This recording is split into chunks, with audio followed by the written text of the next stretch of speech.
Hello, good afternoon. Because of the coronavirus again, I'll be here by myself, but I'll make it work.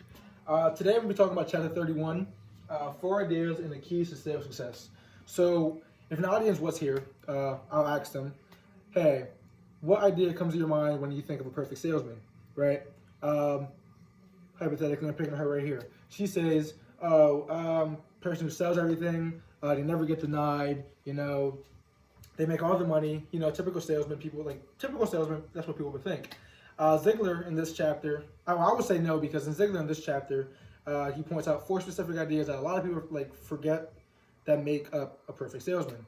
So with that being said, I'm going to talk about chapter 31 again. Four ideas and the keys to sales success. So the first thing he mentions is there's no such thing as an outstanding salesperson. So I would ask somebody, hey, when he says there's no such thing as an outstanding salesperson, what do you think he means by that? And they'll probably say, uh, they didn't sell the product, blah, blah, this and that. I would say you're right. So what Ziegler talks about is when you're selling something, say I'm selling this pool ball, or not a pool ball. Say I'm selling this pool stick right here, right? Oh, I go to the customer. I'm like, hey, I have this nice pool stick, blah blah blah. I could be the greatest expert on the pool stick, but I'll explain it to them perfectly, but they're still gonna say no. So that's the first thing he mentions is customers are going to say no.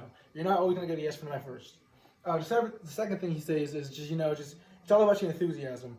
If they're saying no and you're getting like discouraged and all that stuff, most likely the sale is not going to happen because your enthusiasm is not up, and they see that, so they're just they're going to deny it and nothing's going to happen. And the third thing is just don't be afraid of rejection. Everybody gets denied once in a while. Nobody's perfect. Like I said with that example right there, I have a pool stick. I didn't sell it, but it happens. I'm on to the next one. So one major idea he had was there's no such thing as an outstanding salesperson. You're not always going to get the sale. So that was a good point. The second thing he says is know the difference between refusal and rejection. So refusal, I can't even say that word right. Refusal, is just like when you're offering. Again, I use a pool stick. I'm gonna use that for the entire presentation. When you're using the pool stick, try to sell it to them, and they refuse it at first. They're like on the edge about it, 50-50, blah blah. That's refusal. Rejection is they point blank don't want it, they're giving you no intention and blah blah.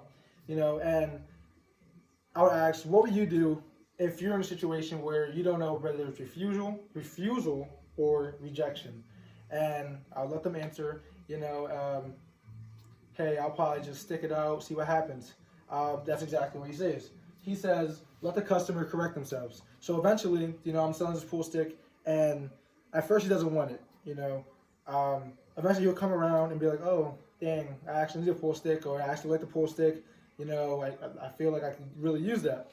So, like Ziegler said, just let the customer correct themselves. So whether they say no at first, they're eventually going to say yes. If you keep trying and you keep, pushing the product, let the customer correct themselves and they'll come around eventually. Another thing he says, nobody's a born salesman.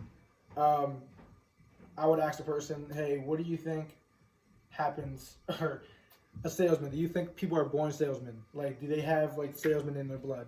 I'm calling on him, Joe. Joe, what do you think about that? He'll probably say no, or he'll probably say yeah.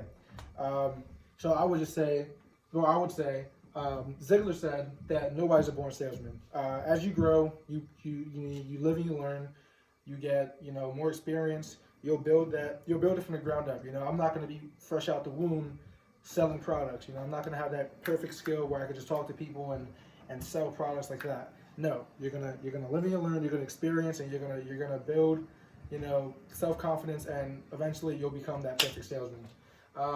And another thing is, do not discourage yourself. If at first you're not, selling products, or I'm trying to sell these pool sticks and nobody's buying them, don't discourage yourself. Just take what you get, learn from that and just build off of that.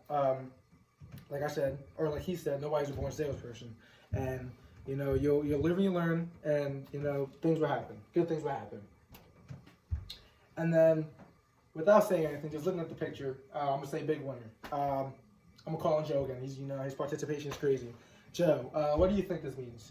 He'll say, you know, I'm selling this pool stick. I'm the big winner because I sold the pool stick. I'll say, Joe, you're wrong. So the big winner is another thing Ziegler said. Another big thing.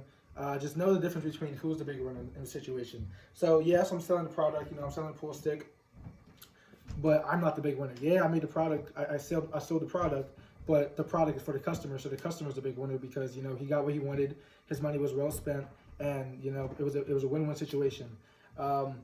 I like this one a lot because, you know, he said it's not what you do to the customer, it's what you do for the customer.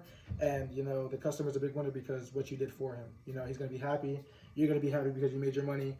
And, you know, it's a win-win situation. Now, before I go on to the next slide, those are the 4 ideas. Ziegler also had keys to success. You know, I'm going to call on Jill. You know, Jill's raising her hand. I'm going to ask her, how many keys to success do you think Ziegler said he has? So be like, I don't know, 4 or 5, blah, blah. No, Joe. Ziegler actually has 11 keys to success, which he pointed out in the book. All 11 are right here. Positive projection, the assumptive attitude, physical action, enthusiasm, subordinate question, listen, that's a big one, impending event, persistence is also a big one, I feel like. Inducement, sincerity, actually mean what you're saying. You know, just don't just try to sell the product to people and, you know, not mean half the stuff you're saying. Just, you know, be sincere, be genuine, and, you know, I feel like more sales will happen, and I feel like that's why it's on the list. And last but not least, narrative event. So those are the 11 keys to success. He said if you have all 11 of these, you know, you'll eventually become that perfect salesman, quote unquote perfect. And, you know, you'll have the ideas, you know, you'll have the keys to success, and, you know, you'll succeed. So with that being said, in conclusion, I just want to ask, you know, Joe and Jill, you know, they were having, you know, participation points. Can I get a promise out of you guys, you know, to not just think of a perfect salesman of who's making all the money and who's, you know, selling the most products. Just think about, you know, you're not perfect, okay? Nobody's perfect, okay? You're going to live and you learn. You know, you're going to make mistakes, but you learn from that. So, you know, just, can I have you guys promise me that you guys are going to, you know, think more about what a perfect salesman is and just, you know, work on your game. And then they're going to say, yeah, hopefully. And, you know, that's the end of my project, or my presentation. Thank you for your time, and see you.